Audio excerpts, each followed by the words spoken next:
All right. Good morning, everyone. So, going to chapter 21 on your books. और सबको सुप्रभात। हम लोग जाएंगे अध्याय 21 में आपकी किताबों में।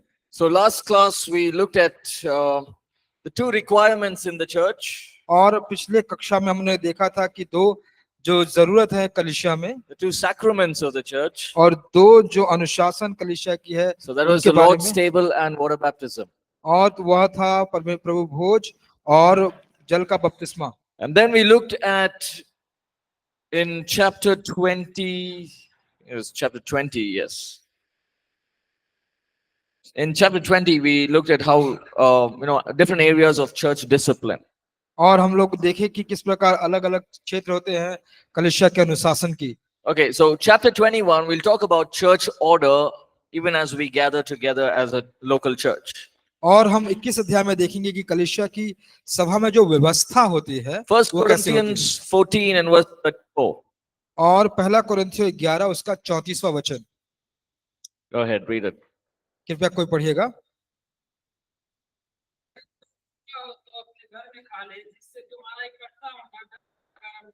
First Corinthians chapter 14 verse 33. पहला कुरिन्थियों 14 अध्याय 33 वचन। परंतु शांति का करता है जैसा पवित्र लोगों की सब कलीसिया में है। God is not the author of confusion, but of peace. और परमेश्वर गड़बड़ी का नहीं परंतु शांति का करता है। So when you look at a local church, it's very important to also maintain church discipline, maintain order within a church. जब आप स्थानीय कलीसिया में होते हैं तो ये बहुत जरूरी होता है कि आप एक व्यवस्था एक अनुशासन में रहे। Now when a church is maybe 15-20 people, it's easy to maintain the church. और जब कोई कलीसिया 15-20 लोगों का होता है तो बहुत आसान होता है सब कुछ सामंजस्य But करना। as the church grows to hundreds and thousands, और जैसे कलीसिया 100 या हजारों में बदलती है, we must ensure that everything done within the church is done decently and in order. और हमको यह निश्चित करना है कि जो कलीसिया में बातों को हम करते हैं वह अच्छे क्रम में और बहुत सुंदर रीति से करें। Now there's a question, can we use tongues or can we pray in tongues in a corporate setting? तो यहाँ पे एक प्रश्न है कि क्या सामूहिक सभाओं में हम अन्य भाषा बोल सकते हैं, उसका उपयोग कर सकते हैं? Now we need to understand the situation. हमको जो परिस्थिति है उसको समझने की आवश्यकता है। Now Paul is writing to the Corinthian church where many of them did not understand what is happening. और पौलुस कुरिन्थियों की कलीसिया को लिख रहा है कि वे नहीं समझे कि क्या हो रहा है। Right, so many believers, they're praying in tongues, but the others who didn't have the gift didn't know what is happening. तो बहुत विश्वासी वे अन्य भाषा में प्रार्थना कर रहे थे जिनके पास लेकिन अन्य भाषा का वरदान नहीं था, वो नहीं समझ पा रहे थे कि क्या हो रहा है। So that's why Paul writes and says, if you are praying in tongues or if you're giving a message in tongues, let there be an interpreter, otherwise keep silent. इसलिए पौलुस कहता है कि अगर आप अन्य भाषा में प्रार्थना करते हो तो उसका अर्थ बताने वाला होना चाहिए, नहीं तो उसको शांत रहना चाहिए।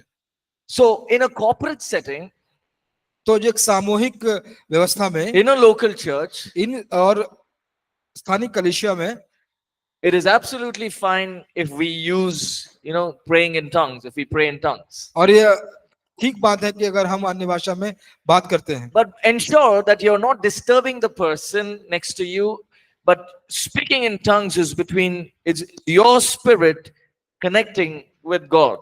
और आप यह निश्चित कीजिए कि जो आप अन्य भाषा बात कर रहे हैं दूसरे लोगों में वह कोई गड़बड़ी न करे, और आप यह निश्चित करें कि आप अपने आप में अपनी आत्मा से परमेश्वर के साथ जुड़ते हुए अन्य भाषा में बात कर रहे हैं। Now, for example, we go to colleges, we go to schools and we teach.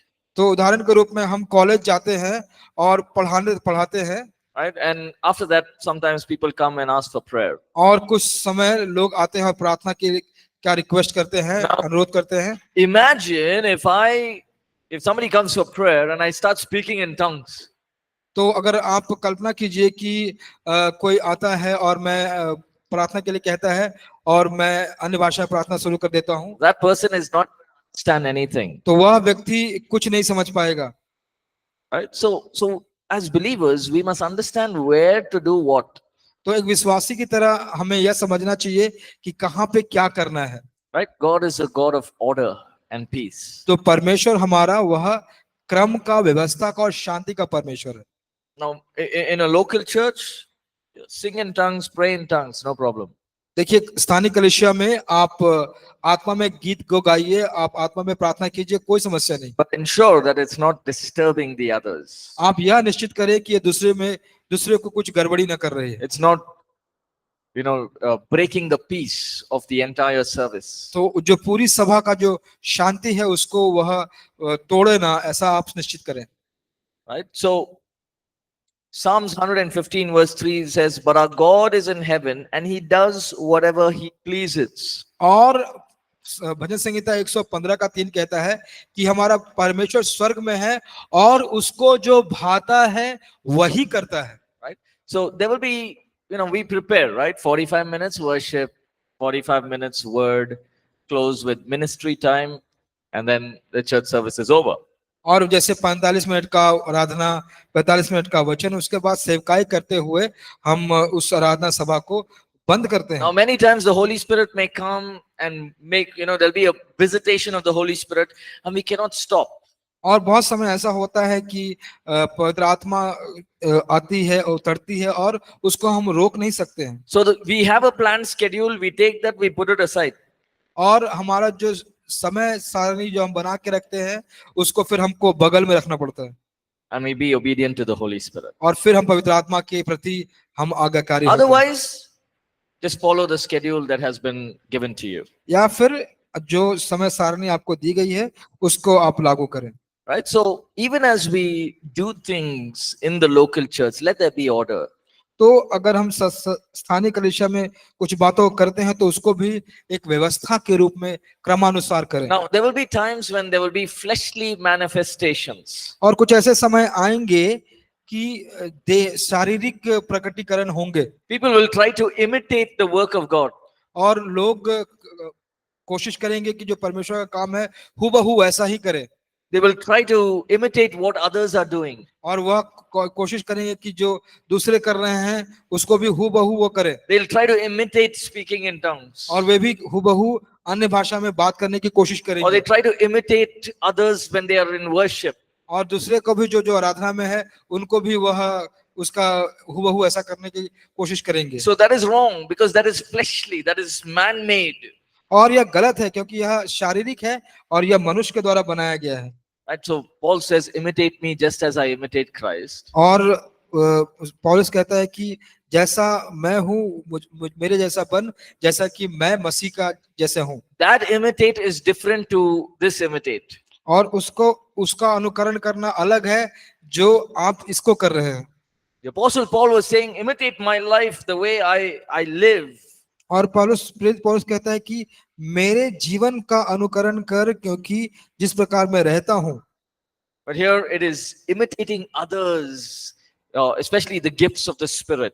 और यहाँ पर दूसरे लोगों को अनुकरण करना, विशेष रूप से जो आत्मा के वरदान है उसको। Right? So, for example, you go to a church and you're seeing a pastor or an evangelist, and the way he is, just praying and singing songs, and the way he is ministering.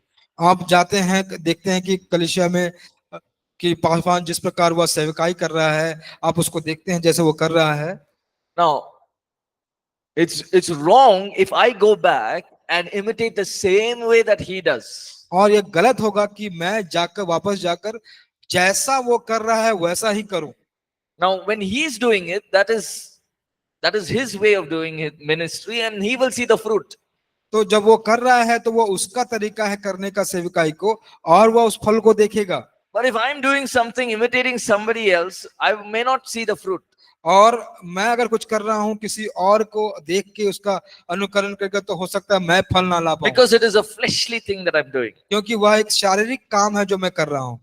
Right? See, all of this, the persona, the style, the way we speak, the way we stand, all of this is different. देखिए, जो हमारा व्यक्तित्व होता है, जिस शैली से हम बात करते हैं या खड़े रहते हैं, ये सब अलग अलग है, उसमें अंतर होता है। You draw inspiration from them, आप उनसे प्रेरणा ले सकते हैं, but you don't have to become exactly like them. लेकिन आप एकदम हूबहू उनके जैसा बन जाए, ऐसी जरूरत नहीं है। You understand what I'm saying? मैं आप समझ रहे हैं मैं क्या कहना चाह रहा हूँ? Right? Yes or no? हाँ या ना? Yes. So if there's somebody that you really like, don't need to imitate them. तो अगर किसी को आप पसंद करते हैं, जिसको आप सच में बहुत पसंद करते हैं, तो एकदम वैसे उन जो है आप कॉपी मत कीजिए उनको। But say, God, give me that anointing, the same anointing He has. Give me that तो anointing. आप ये कहें, बल्कि ये कहें कि परमेश्वर, जो अभिषेक उनको आपने दिया है, वही अभिषेक मुझे भी दीजिए। Now let me say this: the anointing of God will make the difference in your life. परमेश्वर का अभिषेक वो अंतर लेके आएगा आपके जीवन में। People will not come to listen to you because you dress up well. पर लोग आपके पास नहीं आएंगे सुनने के लिए कि आपने अच्छे से कपड़े पहने हैं, People will not come to you because you know how to speak well. और लोग आपके पास नहीं आएंगे कि यह जानते हुए कि वे जानते हैं कि आप अच्छे से बोल सकते हैं। People will come to you because they see the anointing of God upon your life. और लोग आएंगे आपको सुनने के लिए क्योंकि वो देख पाएंगे जो अभिषेक परमेश्वर का है आपके जीवन में। Amen. आमीन। Right? So it's now I'm not saying we should not prepare, we should prepare, we should plan, we should do all of that. देखिए, मैं ये नहीं कह रहा कि हमको तैयारी नहीं करनी है, योजना नहीं बनानी, हम सबको करना है हमें। But can you heal somebody? लेकिन क्या आप किसी को चंगा कर सकते हैं? You can heal somebody? क्या आप किसी को चंगा कर सकते हैं? You can heal somebody?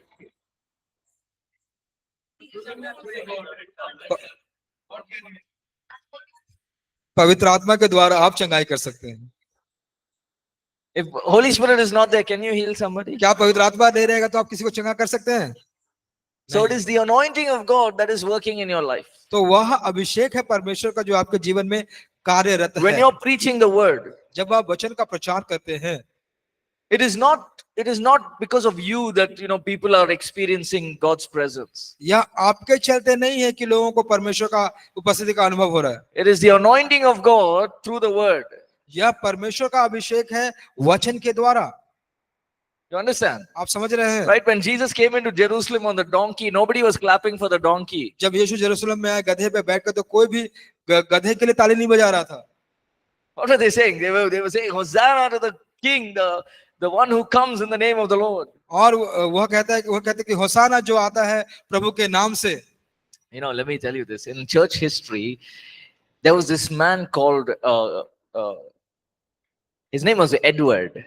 तो Jonathan Edwards. जी, तो कलीसिया के इतिहास में एक व्यक्ति था जिसका नाम था Jonathan Edward. This is the early 1890s. और यह 1800-1900 ईस्वी की बात है। Right? He was a man full of boils on his face. और वह ऐसा व्यक्ति था जिसके चेहरे पे बहुत सारा फोड़ा हो गया He had था। a big nose. उसका एक बड़ा नाक था। But he was a man who prayed. और वह व्यक्ति था जो प्रार्थना किया था। He used to pray for revival.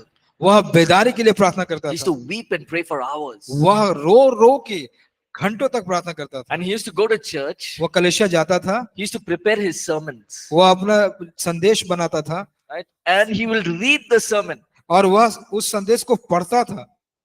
He'll read, okay, this is what Jesus did. He had a very monotonous voice, like listening to radio.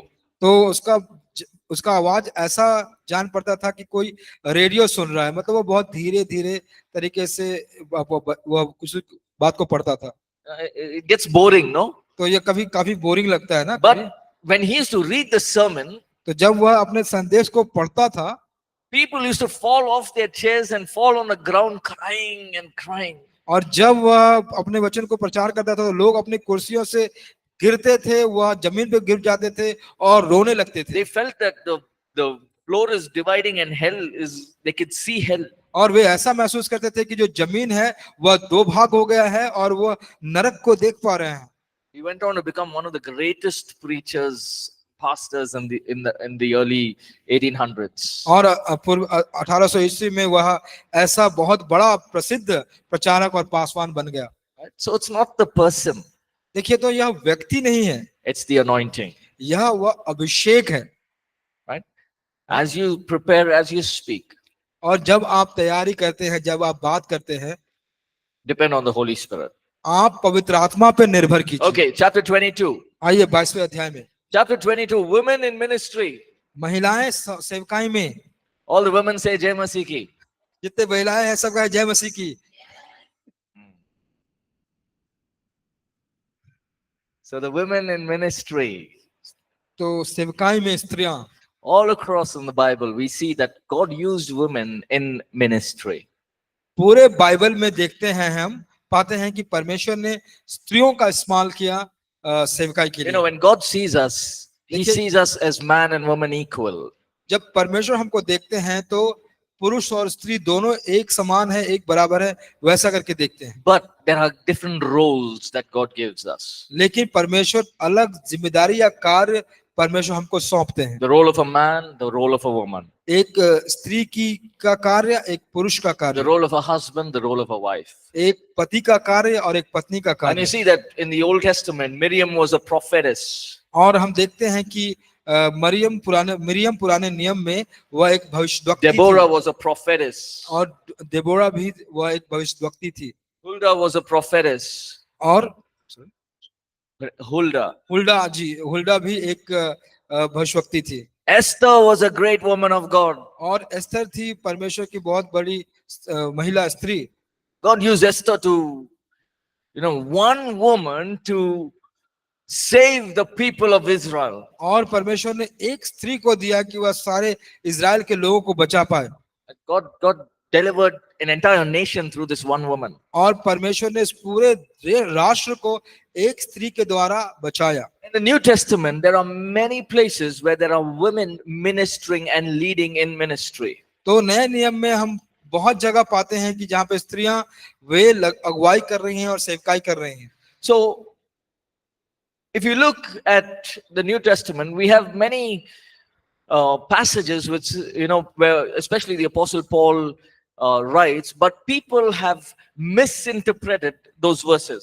और बहुत सारे ऐसे वचन हैं जहां पर सेवकाई के बारे में बात की जाती है स्त्रियों की, लेकिन लोगों ने क्या किया है, उसका गलत मतलब निकाल लिया है। Right now, the question is: can a woman preach? Can a woman teach? Can a woman lead a church? तो प्रश्न है कि क्या एक महिला प्रचार कर सकती है, क्या वो कलीसिया की अगुवाई कर सकती है, Galatians 3:28. क्या वो सेवकाई कर सकती है? तो आप पढ़ेंगे गलतियों की पुस्तक 3 का 28 वचन।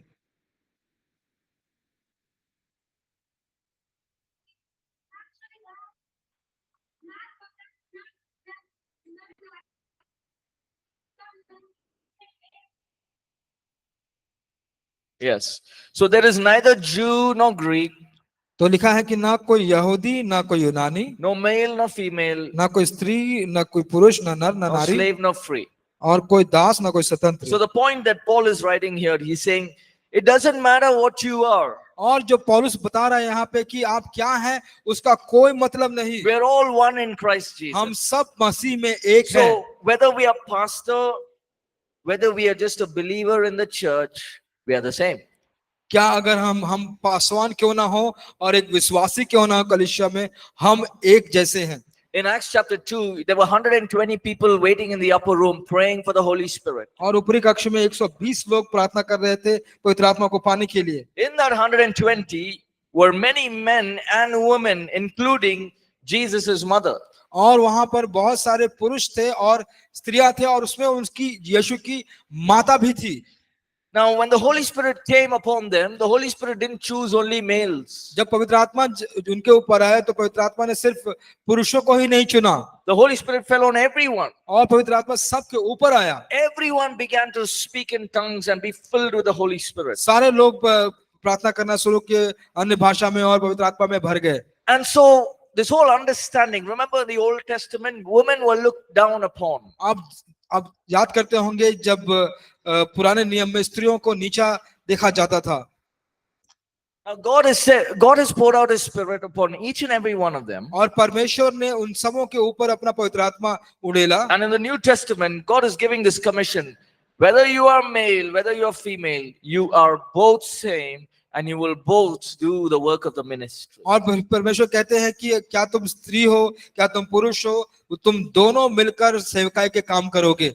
Women, I want to give you some books. You must read these books. और जो महिलाएं हैं, मैं आपको कुछ किताबों को नाम बताऊंगा, आपको जरूर उन किताबों को पढ़ना है। One of the books is called The Torn Veil by Gulshan Estes. और एक जो किताब का नाम है, एक बार फिर से बताइए। The Torn Veil by Gulshan Estes. Torn, TORN, torn veil, VEIL, ये Gulshan Later, Ester. I'll give the names of the book to maybe Rosalind. Rosalind, give it to you. और फिर मैं बाद में रोजलिन मैम को वो किताबों के नाम दूंगा, उसको आप लेकर पढ़िए।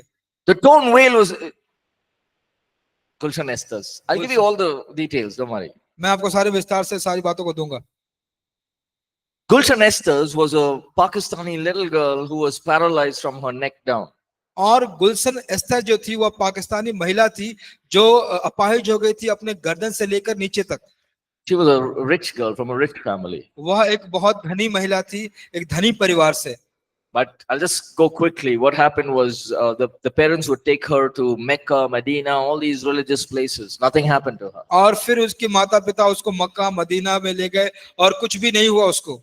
But once she was reading the Quran, and in the Quran it says, when Isa laid hands on people, they were healed. तो एक बार वो कुरान पढ़ रही थी, उसमें ऐसा लिखा था कि जब ईसा ने अपने हाथों के लोगों के ऊपर रखा तो वे लोग चंगे होते थे। So fast forward a couple of years later, she prayed, Jesus came, changed her life, and she was completely healed. और आगे बढ़ने के लिए कि जब यीशु, उसने प्रार्थना किया यीशु से, यीशु आए, उनके जीवन में काम किया और उनको पूरी रीति से चंगा किया। Now, what did she do after that? उसके बाद उसने क्या किया? She didn't go and say, okay, thank you, Jesus, and be happy with it. और उसने जाकर वापस नहीं कहा धन्यवाद यीशु, उसके बाद उसके साथ वो प्रसन्न रही। She went into the streets of Pakistan और वो पाकिस्तान के सड़कों में जाकर and started ministering the gospel to people. और फिर जाकर सेवकाई करने लगी सुसमाचार की। She started going to, God opened doors for her to go near terrorist organization. और जो आतंकवादी संगठन है, परमेश्वर ने दरवाजा खोला कि वे वहां पे भी जाकर She सेवकाई was a करे। tiny girl, बहुत छोटी लड़की but थी, she went in the power of the Holy Spirit. लेकिन वो गई पवित्र आत्मा के सामर्थ से Many lives were touched from her. और बहुत सारे जीवन उसके द्वारा स्पर्श हुए। There was a death threat on her. और उसके जीवन में एक उसके आत्मघात के लिए उसको धमकी दिया गया Her था। brother said, if I see you anywhere, you are dead that day. उसके भाई ने कहा कि अगर तुमको कहीं भी मैंने देख लिया, उस दिन तुम मर जाओगी। This side her family was attacking her, और इस तरफ से उसकी परिवार उसको आक्रमण कर रहे and थे, this side the Islam and all of the terrorists were attacking her, और इस तरफ से इस्लाम और जितने भी आतंकवादी थे उसको आक्रमण कर रहे थे, but nothing stopped her. लेकिन किसी बात ने उसको नहीं रोका। She began to minister very powerfully in Pakistan, went into different countries and started ministering. और उसने शुरुआत किया बहुत सामर्थ्य रीति से सेवकाई करने लिए पाकिस्तान में और अलग अलग देशों में वह सेवकाई करने गई। Single girl एक इकलौती लड़की did more than what 10 men can do. वह जो 10 पुरुष कर सकते हैं उसके बराबर काम की। But it's not because of her own strength, लेकिन यह सिर्फ उसके ताकत के द्वारा नहीं हुआ, because of the Holy Spirit. पवित्र आत्मा के द्वारा हुआ। There's another book called I Dare to Call Him Father. I'll give you the details. एक और किताब है I Dare to Call You Father, मैं उसका जो विस्तार है आपको दे दूंगी। She was also a Muslim girl who just very powerfully moved. और वह भी एक मुस्लिम लड़की थी जिसका जो उसका जो प्रार्थना था वो बहुत सामर्थ्य रूप से काम किया। So women in leadership is biblical. तो महिला नेतृत्व दल में यह बाइबल के अनुसार है। What is the fivefold ministry? जो 5 तत्व का जो सेवकाई है वो क्या है?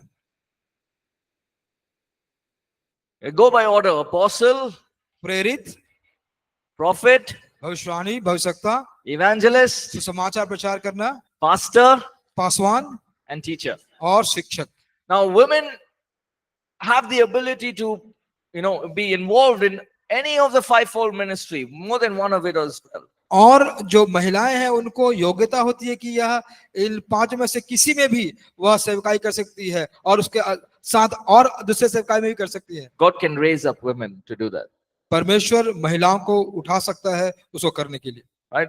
So when you talk about head and headship, जब आप मुखिया और उसके मुखिया होने के बात को जब बात करते हैं, let's read 1 Corinthians 11:3. और जब उस प्रधानता के बारे में हम बात करते हैं, आइए हम पढ़ेंगे 1 कोरिन्थियों 11:11 का 3। इसलिए मैं चाहता हूं कि तुम यह जान लो कि हर एक पुरुष का सिर मसीह है और स्त्री का सिर पुरुष है और मसीह का सिर परमेश्वर है। Okay. So now, what happens if a woman is leading a ministry? तो क्या होता है जब एक महिला सेवकाई की अगुवाई कर रही होती है? Maybe a pastor or a leader in the church. हो सकता है कि एक पासवान और एक अगुआ कलीसिया के अंदर। Now, in the church, the woman is a leader. तो कलीसिया में वो महिला एक अगुआ है, That is designed by God. वह परमेश्वर के द्वारा उसको ठाना गया है। But at home, उस घर में if she is married, अगर वो विवाहित है then she is under, the headship of the husband. तो वह अपने पति के अंदर, उसके नियंत्रण के अंदर है। Now, here's the problem. एक समस्या अभी यहाँ If पे a है। woman is leading the church, अगर एक स्त्री कलीसिया की अगुवाई कर रही है they're used to leadership. तो वह एक नेतृत्व के आदी हो जाती है। Sometimes they may bring in that leadership at home. कभी कभी क्या होता है कि वह जो नेतृत्व होती है ना अगुवा होने की, वह उसको घर में भी लेके आती है। And that can bring confusion, that can bring division at home. तो वह गड़बड़ी को ला सकता है और घर में विभाजन को ला सकता है। Right? Because it's godly design. God said, okay, women, if God has chosen a person, woman to be a pastor, that's chosen by God. अगर ये देखिए परमेश्वर की बनावट, अगर परमेश्वर ने चुना है एक स्त्री को कि वह एक पासवान बने कलीसिया में, तो वो परमेश्वर ने चुना है। But at home, you're under the headship of the husband. लेकिन आप घर में आप अपने पति के अधीन हैं। Yeah. But it doesn't mean the husband takes control and does, just takes control of the wife and says whatever he wants to say. That's इसका not what मतलब it means. जी, इसका मतलब ये नहीं कि जो पति है पत्नी के ऊपर नियंत्रण करके जो भी चाहता है वो करे। Right? So what about women who are not yet married leading a ministry? तो उन स्त्रियों का क्या, उन महिलाओं का क्या जो अभी विवाहित नहीं हुई हैं लेकिन वह सेवकाई में हैं? You encourage them. आप ahead. उनको प्रेरित कीजिए, उनको प्रेरणा दीजिए। One thing that I really see a big shift, especially in North India, तो मैं सचमुच एक बहुत बड़ा जो स्थानांतरण या बदलाव देखता हूँ उत्तर भारत में, especially in, I would say maybe in 10 years, I can see the change. तो मैं विशेष रूप से ये 10 सालों में मैं उस बदलाव को देख पाता हूँ। As a church, meaning as a church in the nation of India, we are accepting women in leadership and in pastoral roles. और एक कलीसिया में हम लोग, भारत की कलीसिया में हम महिलाओं को ग्रहण कर रहे हैं पासवान के कार्यों में, जिम्मेदारियों में, And it's good, और ये अच्छी बात है। right? And we need to encourage them. और हमको उनको प्रेरित करना है। Women lead churches, lead ministries, become apostles, become evangelists, do everything that a man can do. तो महिलाएं, आप अगुवाई कीजिए, आप सेवकाई कीजिए, आप वो सारे कामों को करिए जो एक पुरुष कर सकता है। Because it's not the person, it is the Holy Spirit. क्योंकि वह व्यक्ति नहीं है, वह पवित्र आत्मा है। Now, why does the Apostle Paul say, I tell all the women, keep silent? Everyone used that verse, right? Women keep silent, so women should not preach, women should not teach. तो क्यों प्रेरित पौलुस ने कहा, उसने शब्द कहा कि शांत रहो? सब लोग कहते हैं कि महिलाएं आप शांत रहिए। So we must be consistent when we read scriptures. तो जब हम वचन को पढ़ते हैं, धर्मशास्त्र की अध्ययन करते हैं ना, तो उसको लगातार हमको पढ़ना जरूरी है। When you take a scripture, we must take that text, put it into context. तो अगर आप किसी वचन को पढ़ते हैं तो उसका अनुच्छेद लेकर उसको आप संदर्भ में रखिए। 1 Corinthians 14:34 says, let your women keep silent in the churches, for they are not permitted to speak.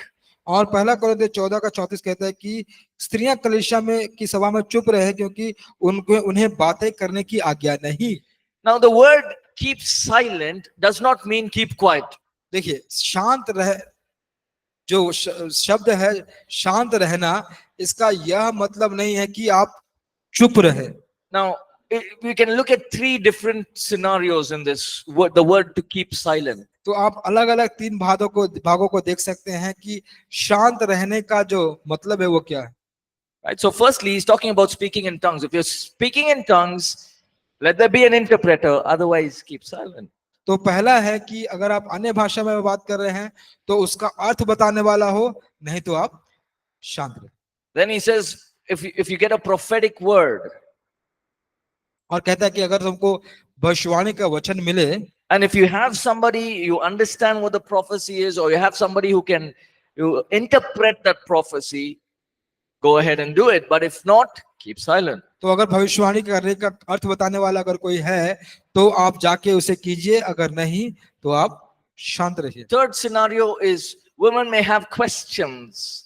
और तीसरा जो बात है वह है कि महिलाओं के पास प्रश्न हो सकते हैं, The questions could be scriptural or even practical. और जो प्रश्न हो सकते हैं वह आत्मिक प्रश्न हो सकते हैं या जो आभ्यासिक या रोजमर्रा के प्रश्न हैं वो हो सकते हैं। So Paul is encouraging the women saying, keep silent. If you have any questions, go back home, ask your husbands. और पौलुस यहाँ पे प्रेरित कर रहे हैं कि तुम चुप रहो, शांत रहो, घर जाओ और फिर जाके अपने पति से Now, पूछो। because Paul is saying keep silent doesn't mean he's saying don't speak in tongues, don't prophesy, don't ask questions. जब पौलुस ने कहा कि शांत रहें, इसका मतलब ये नहीं है कि आप बोले ना, आप भविष्यवाणी ना करें और आप चुप ना, आप घर में चुप रहें। It is to know, the reason he's saying it is in the local church, don't do this for now. तो वह कहता है कि अपने स्थानीय कलीसिया में अभी के लिए ये मत करो। Then to Timothy, for the church in Ephesus, he says, 1 Timothy chapter 2:11, he says, let a woman learn in silence. I do not permit a woman to teach or to have authority over a man.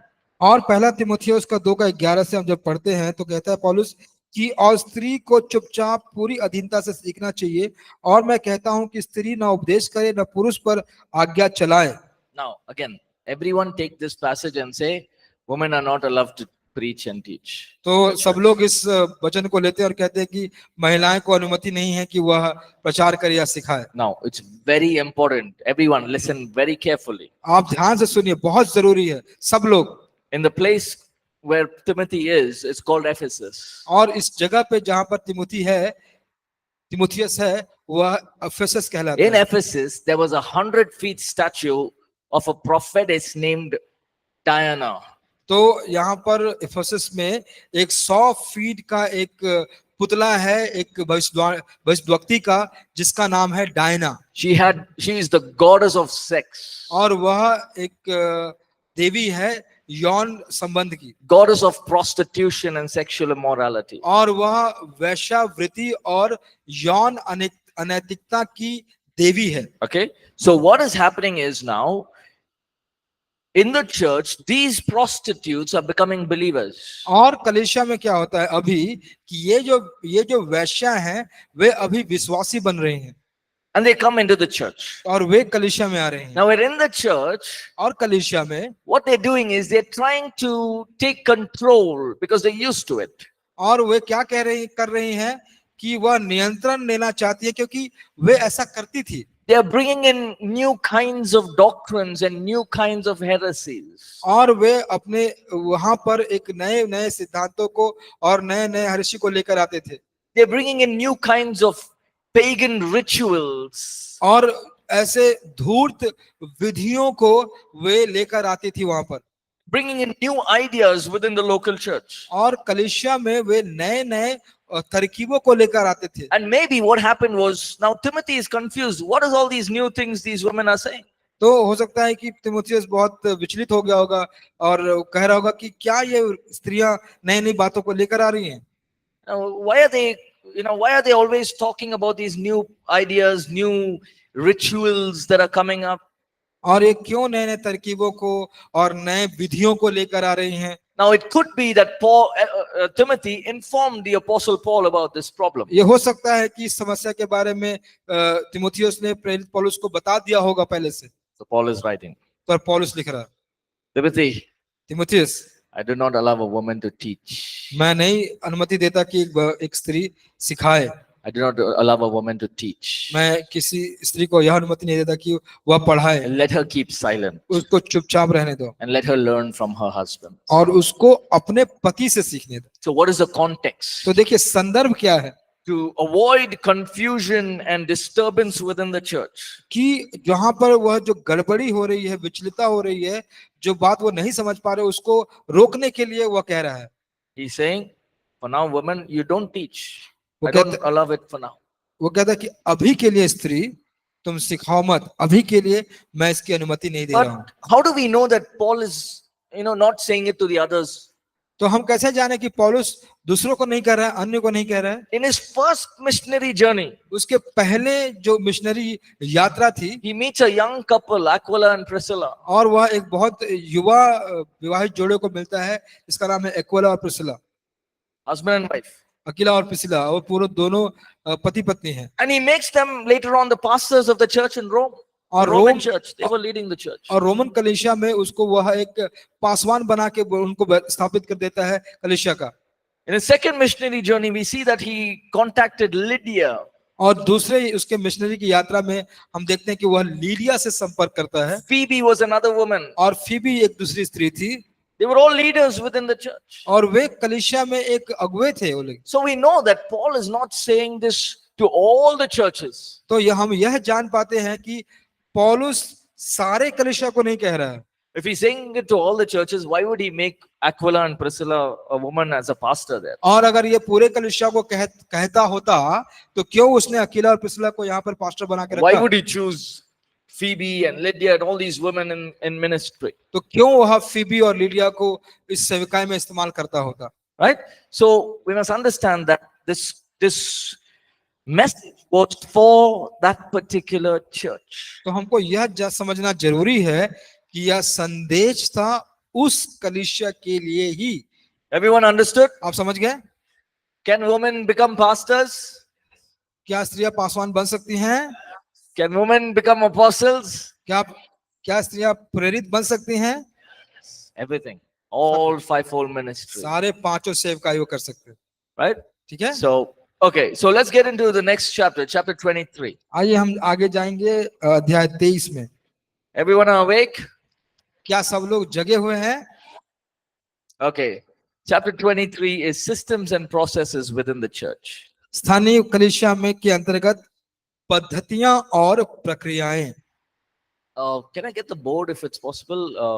क्या मैं board दे सकता हूं अगर संभव है तो? Okay. So systems and processes. Now, different churches have different systems and processes set in place. तो अलग अलग कलीसियाओं में अलग अलग पद्धति और प्रक्रियाएं स्थापित की जाती हैं। Yes or no? हाँ या ना? There are some things that happen in APC which may not happen in your church. कुछ ऐसी बात होती है एपीसी में जो हो सकता है कि आपके कलीसिया में ना हो रही हो। Yes. So if it's a church of 100 people, there'll be certain systems and processes in place. अगर 100 लोगों की कलीसिया है तो वहां पे अवश्य ही कुछ प्रक्रिया या सिद्धांत जो पद्धतियां होंगी। And if it's 500 people, there will be systems and processes in place. और फिर अगर 500 लोग हैं तो वहां पे पद्धतियां और प्रक्रियाएं होंगी जरूर। But just like the human body, the local church, और जिस प्रकार हमारा जो मानवीय शरीर है, जो स्थानीय कलीसिया, we're going to look at a few systems that are involved in our physical bodies, which we can apply to the local church. तो हम देखते हैं कि जो हमारे शारीरिक शरीर है उसमें कुछ ऐसे कार्य हैं जो हम लागू कर सकते हैं हमारे लोकल स्थानीय कलीसिया में, उसके प्रक्रियाओं को या उनकी पद्धतियों को। Right? Circulatory system. जैसे सर्कुलेटरी सिस्टम, जहां पर वाहिनी का जो रक्त का बहना होता है, Right. उसका प्रणाली। So in the circulatory system, तो इस जो वाहिनी का जो पद्धति होता है, now think about your body. When you eat, the food knows where it should go. तो आप अपने जैसे अपने शरीर को देखिए, अगर आप भोजन लेते हैं तो आप जानते हैं कि वो कहाँ जाता है। The food knows, okay, this is needed. It's called the digestive system. The food knows what it should do. तो भोजन जानता है कि हमको कहाँ जाना है, कि मुझे पाचन तंत्र में जाना है, तो भोजन को पता है। Now, just like that, in every church, there should be nurture and care for the body, for the local church. तो हम हर एक कलीसिया में एक पोषण होना चाहिए, एक देखभाल होना चाहिए इस प्रकार इन पद्धति के लिए। So we have life groups, we have member care, we have counseling. तो जैसे कि हमारे पास जो जीव समूह होते हैं, लाइफ ग्रुप होते हैं, सदस्यों का देखभाल, मेंबर केयर या फिर परामर्श देना, We have काउंसलिंग, workshops. और फिर हमारे पास जो वर्कशॉप होते हैं वो होते हैं। Then we in member care we have bereavement, we have funerals, weddings. और मेंबर केयर में जैसे विश्वास करना, फिर विवाह करवाना या ना फ्यूनरल, दाह संस्कार कराना, House dedication, घर baby का, dedication. जी घर को सौंपना परमेश्वर को, फिर बच्चों का So सौंपना। so many things involved here. तो ये सारी चीजें यहाँ पे Right? आती हैं। And life groups, cell groups. और आप देखते हैं जो गृह कोशिकाएं होती हैं, गृह कोशिकाएं, कलिसियाएं होती हैं, उसको आप जानते हैं। Then you have the skeletal system. और फिर आपके पास जो होता है वह एक ऐसा तंत्र होता है जो हड्डियों का तंत्र होता है।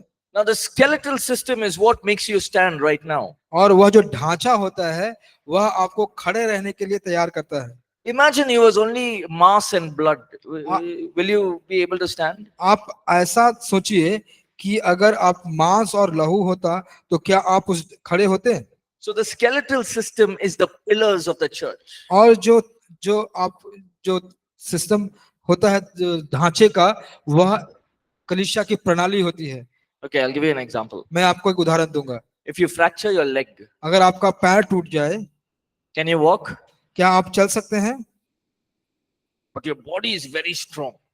तो आपका जो शरीर है वो बहुत ताकतवर है। You're going to the gym for 20 years. आप 20 साल से व्यायाम कर रहे हैं जिम में, You eat the best food, और आप बहुत अच्छा भोजन खाते हैं, but the leg is fractured. लेकिन आपका हड्डी टूटा हुआ है। Can you tell the doctor, I'm very strong.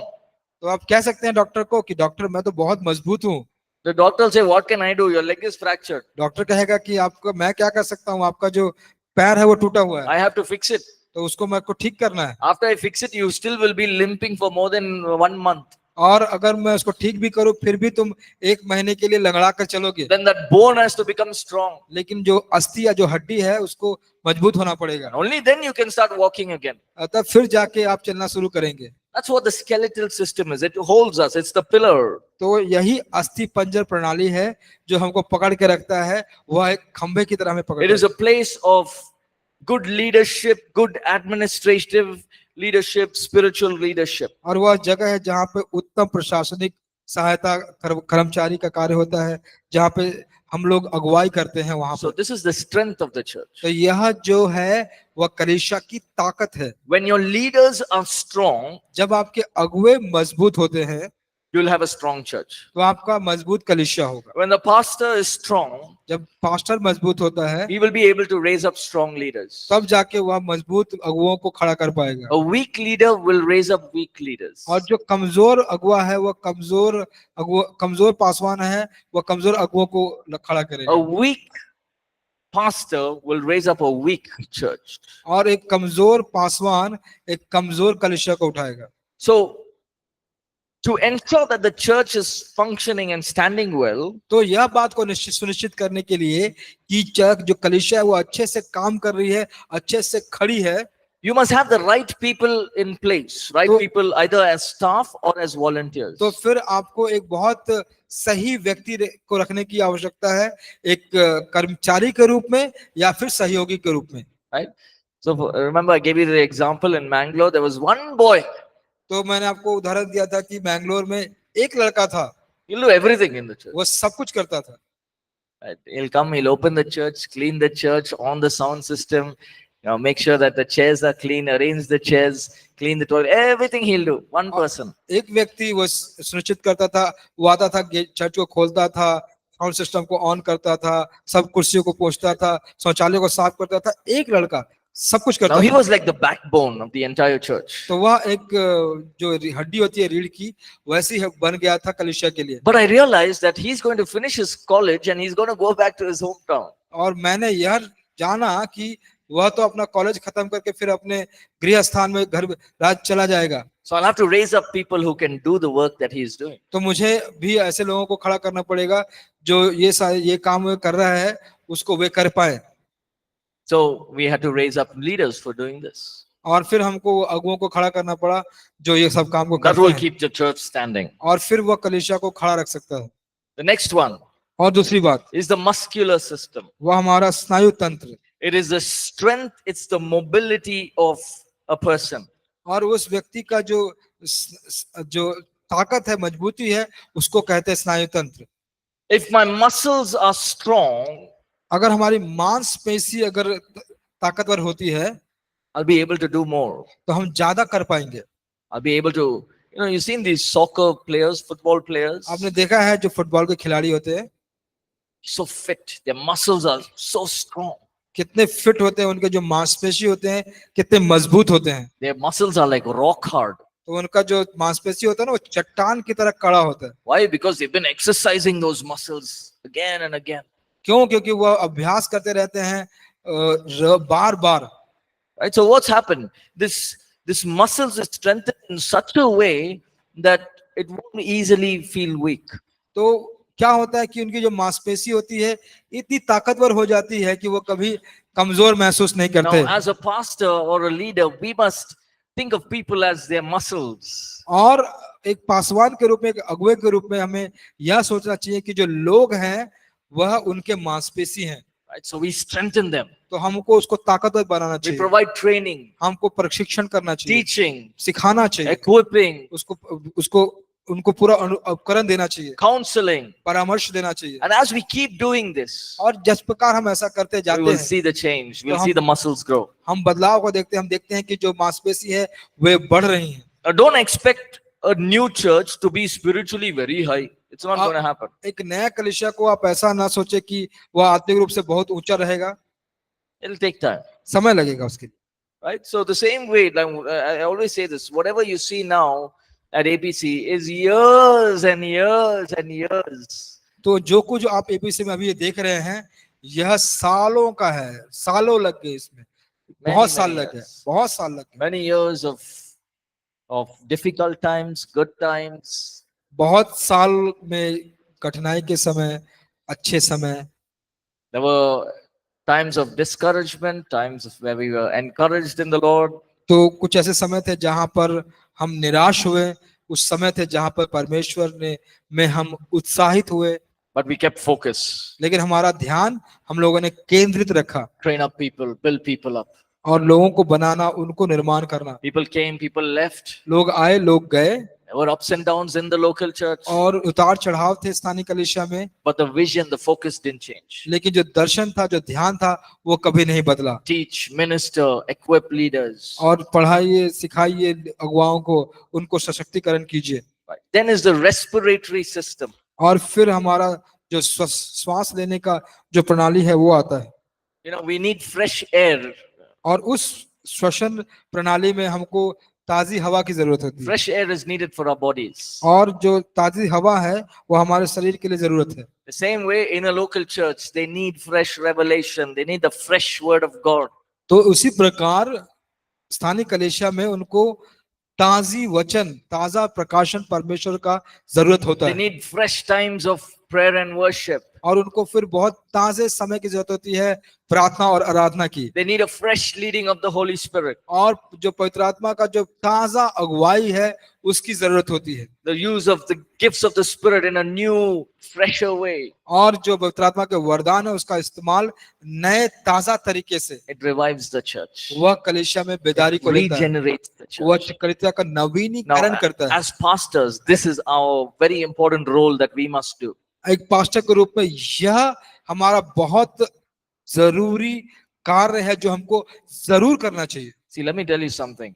Many people want to lead a church, lead a pastor, but they're not willing to make the sacrifice. देखिए, बहुत लोग एक कलीसिया की अगुवाई करना चाहते हैं और पासवान बनना चाहते हैं, लेकिन वह बलिदान करने के लिए तैयार नहीं रहते। Doesn't work that way. उस प्रकार वो काम नहीं If करते। you want a fresh anointing, अगर आपको ताजा अभिषेक चाहिए, you have to go back to the room. फिर आपको कमरे में वापस जाना है। A fresh revelation, ताजा प्रकाशन, it all happens in the quiet room. तो वह हमेशा वह शांत कमरे में शुरू होता है, And then because you're keeping the church in mind. क्योंकि आप जब कलीसिया को मन में रखते हैं, So when you go to church, जब आप कलीसिया में जाते हैं, you're preaching, you're teaching, आप पढ़ाते हैं, सिखाते हैं, you'll see the fresh revelation of the word of God touching people's lives. आप देखेंगे कि नया जो प्रकाशन है, अभिषेक है, वह परमेश्वर वह लोगों को स्पर्श कर रहा है, छू रहा है। All right, let's take a break. We'll come back. आइए हम एक ब्रेक लेकर वापस आए।